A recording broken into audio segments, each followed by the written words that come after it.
I think when it comes to taking charge of your finances, it's never too late. I always tell people start with the end in mind. Do those things early and make sure that you have someone, whether it's a friend, a family member, or someone like myself, a financial advisor that can help hold you accountable. Write those goals down. And as do we know, when we write down our goals, we have a lot better chance of accomplishing them. That's what's so important. And that's what I love about the work that I do. There's no such thing as too late. I think they just have to make adjustments, right? So that could mean retiring later. It can mean saving more, or it could mean, in some cases, changing the way you allocate those funds for a little bit more growth than what you usually would do at that age. But also, it's very important then to have a financial advisor to make sure you're picking the right types of investments and your plan fits what your values are. I think those things are important. And I've seen people that started later in life and still figured it out along the way. Maybe they worked part-time a little bit until they got to a point where they were comfortable to retire, but it's never too late, in my opinion. Hey everyone, this is Jonathan Marks from Go to Health. Hope you're doing well today. As part of our mission of helping people optimize their health, we occasionally like to talk about financial health. When your finances are not secured, we know that brings on stress and exacerbates long-term conditions you may have. So in this show today, we're talking about maintaining financial health. Americans continue to feel stretched by inflation and rising costs, but new research shows that the majority are still optimistic about their financial futures amid market volatility and uncertainty. A study from Edward Jones and Cerulli Associates finds nearly 4 out of 5 Americans say they are either on track to achieve or have already reached a financially fulfilled life. Wouldn't that feel great? To stay focused on long-term goals and become more financially fulfilled, Americans are most willing to change their discretionary spending habits, pay off their debts, and improve their financial literacy. With us to talk about this today is Jesse Abercrombie. He's an Edward Jones financial advisor. He began with Edward Jones in 2003 and has since become a partner with the firm. He received the Accredited Asset Management Specialist designation from the College of Financial Planning. He's on the advisory committee for the Dallas Foundation and the Communities Foundations of Texas. He has also served as a committee member for the Barbara Bush Foundation for Family Literacy. If you're enjoying our shows, it would mean the world to us if you took a second to leave a 5-star review on YouTube, Apple Podcasts, or Spotify, or wherever you're listening to us. It helps more people find the show and lets us know we're on the right track. Thanks in advance. So, welcome to the show, Jesse Abercrombie. How are you today? Doing well. Thanks for asking. Good. So, how are Americans feeling about their finances in today's uncertain environment? There's a lot of new concern about the effect of tariffs on prices. How are we doing? Despite recent volatility and uncertainty around things like tariffs, our research found that a significant 3/4 of Americans, that's 74%, are actually optimistic about their financial futures. And so this study was actually conducted earlier this year in April. That was at a period where the stock market was not performing so well. Since then, the markets have recovered. But despite that, even in the month of April, when this information was being readily available to us, we found that most were either on track to achieve or had already achieved their financial goals and had a financial fulfilled life. I believe that this reflects the power of deep personal relationships and, more importantly, trusted financial advice. Good. So I also know that many older investors feel they've fallen behind in retirement savings and financial strategy. Can you guys help with that? Yeah, sometimes what happens with our older investors or our pre-retirees is they find that healthcare costs have gotten a little bit big, more than what they expected. And this is where I sit down with clients and I say, well, let's take a look at those costs and let's make sure that they're being updated in their financial plans. It's so important because sometimes what we'll find is there might be a financial stressor that some of our clients are going through, young or old.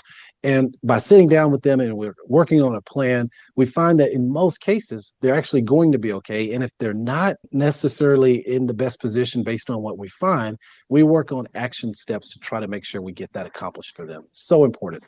Good. And on the other end of the spectrum, younger investors are often concerned about affording homes and starting families. How do we deal with that?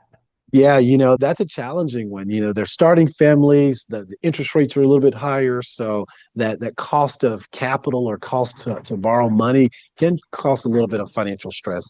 Again, I think it's very important that first, looking at those spending habits, are there some places where we're spending a little bit more?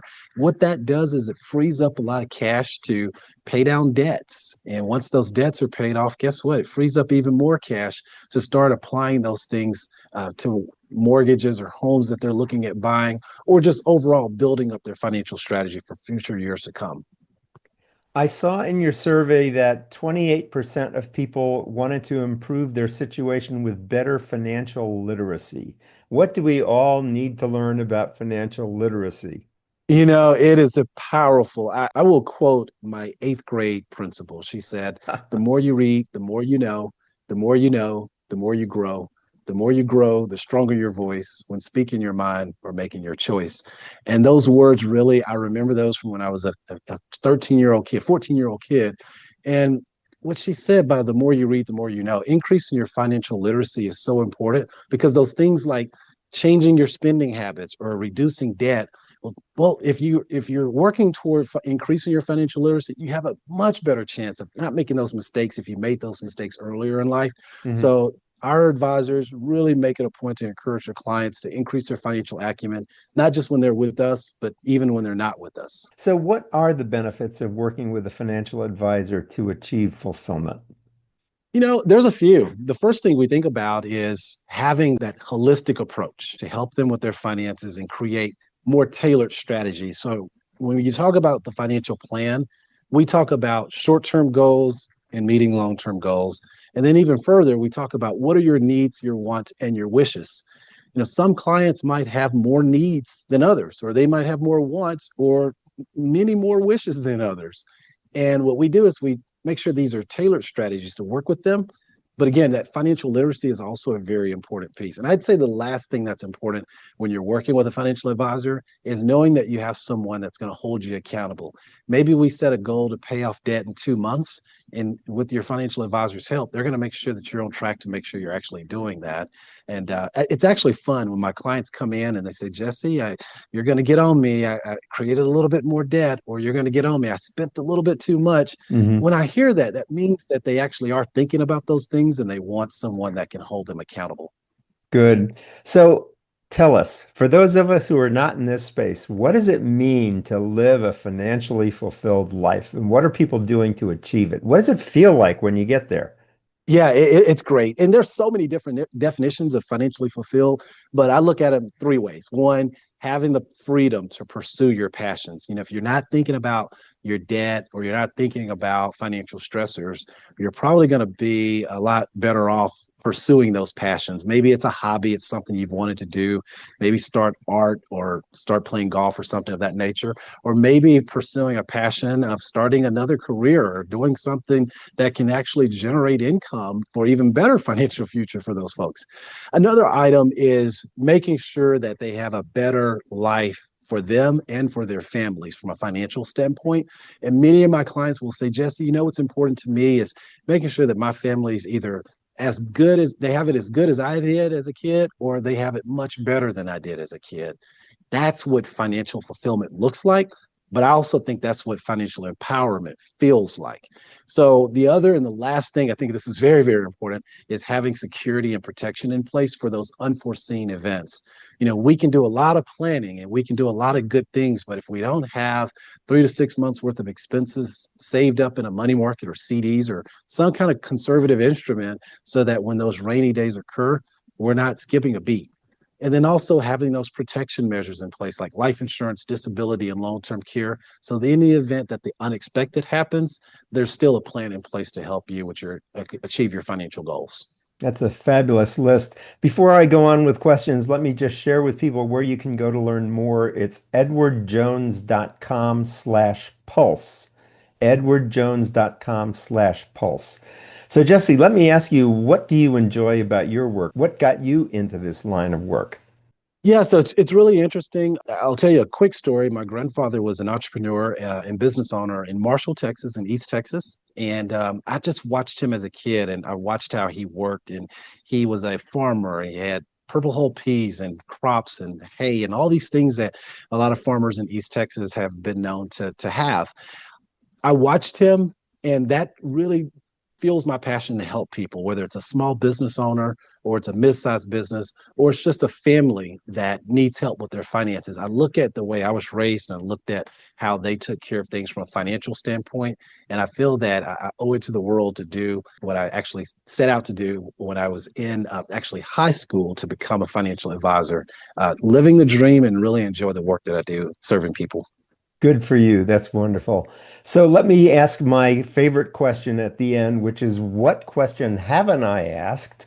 Or what kind of message would you like to leave people with before we end today? I think when it comes to taking charge of your finances, it's never too late.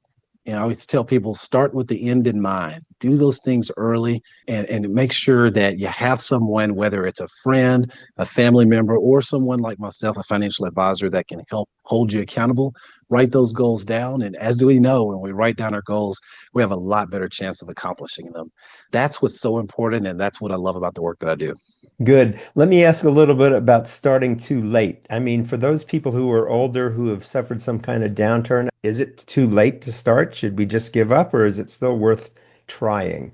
Still try. I still think there's no such thing as too late. I think they just have to make adjustments, right? So that could mean retiring later. It can mean saving more, or it could mean, in some cases, changing the way you allocate those funds for a little bit more growth than what you usually would do at that age. But also, it's very important then to have a financial advisor to make sure you're picking the right types of investments and your plan fits what your values are. I think those things are important. And I've seen people that started later in life and still figured it out along the way. Maybe they worked part-time a little bit until they got into a point where they were comfortable to retire, but it's never too late, in my opinion. Good. Thank you for that. I want to thank you for being on the show with us today, Jesse. It's been very informative. We've been talking with Jesse Abercrombie. He's an Edward Jones financial advisor. He began with Edward Jones in 2003 and has since become a partner with the firm. He received the Accredited Asset Management Specialist designation, AAMS. That's a pretty cool title there. Accredited Asset Management Specialist designation from the College of Financial Planning. He's on the advisory committee for the Dallas Foundation and the Communities Foundation of Texas. He's also served as a committee member for the Barbara Bush Foundation for Family Literacy. Great to be with you today, Jesse. Thanks for having me. Good. And before we go, just a quick reminder, if you like what you've heard, please leave us a 5-star review on Apple or Spotify or YouTube or wherever you're listening to us. It helps keep this content free and reaching the right people just like you. This has been Jonathan Marks with Go To Health. And remember, as we say at the end of every show, go to health. Take care. God bless. See you again next time. Bye-bye. Thank you for tuning in today to Go To Health. You are one of almost 10,000 people per day who enjoy the evidence-based health information offered by our guest health experts. You can watch us on our website and YouTube and listen to us on 8 podcast networks. Be sure to join Jonathan Marks in our upcoming shows each week. If you like our show, please share this episode with your friends and colleagues. You can subscribe to the show, join our email list, send us feedback, browse through the online store, and view our library of over 150 shows at gotohealthmedia.com. See you next time, and remember to elevate your life with Go To Health.